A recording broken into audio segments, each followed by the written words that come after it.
एक्रोमीगैली is caused by. अब ये वाली जो डिसीज़ होती है ये अडल्ट में होती है।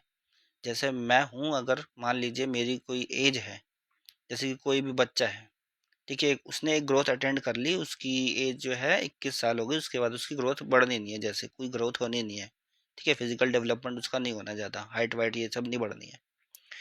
अब अचानक से क्या होगा, उसकी बॉडी के अंदर ग्रोथ हार्मोन्स एकदम से सिक्रेट होने लग जाए, तो उसकी बॉडी जो है हल्की फुल्की ग्रोथ करेगी, उसके जबड़े बड़े हो जाएंगे, ठीक है, हाथ वाथ बड़े हो जाएंगे, फिंगर्स वगैरह, और फोर हैंड वो बड़ा हो जाएगा। तो जैसे आप देखते हो खली, खली के अंदर भी बीमारी हुई थी, ग्रोथ हार्मोन उसके बाद में जाकर के लेटर स्टेज में, जब वो अडल्ट स्टेज में पहुंच गया, उसके बाद ग्रोथ हार्मोन स्टार्ट हो गए, तो उनका जबड़ा बड़ा हो गया, तो गोरिल्ला लाइक अपीयरेंस हो जाता है एक इंसान का। तो उस डिसीज को कहते हैं एक्रोमीगैली, ठीक है, जब गोरिल्ला की तरीके का अपीयरेंस हो जाता है ग्रोथ हार्मोन के ज़्यादा बनने की वजह से।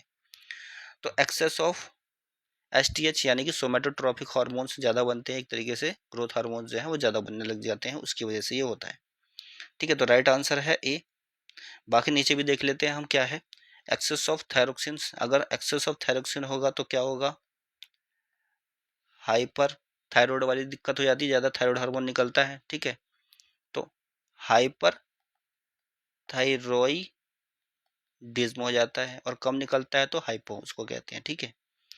अगर थायरोक्सिन हार्मोन की डेफिशिएंसी हो रही है तो क्या होता है, बीमारी होती है क्रिटिनिज्म, ठीक है।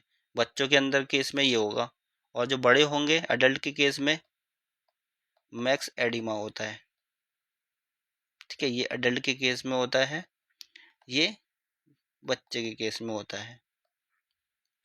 नेक्स्ट है एक्सेस ऑफ एड्रेनलिन। एड्रेनलिन कब निकलता है, जब एड्रेनलिन निकलेगा तो फिर फाइट और फ्लाइट वाली सिचुएशन होती है, ठीक है, इसकी वजह से एक्रोमीगैली नहीं होता है। तो एक्रोमीगैली जो होगा एक्सेस ऑफ सोमेटोट्रॉपिक हार्मोन्स की, एसटीएच मतलब कि इस हार्मोन्स के ज़्यादा बनने की वजह से होता है।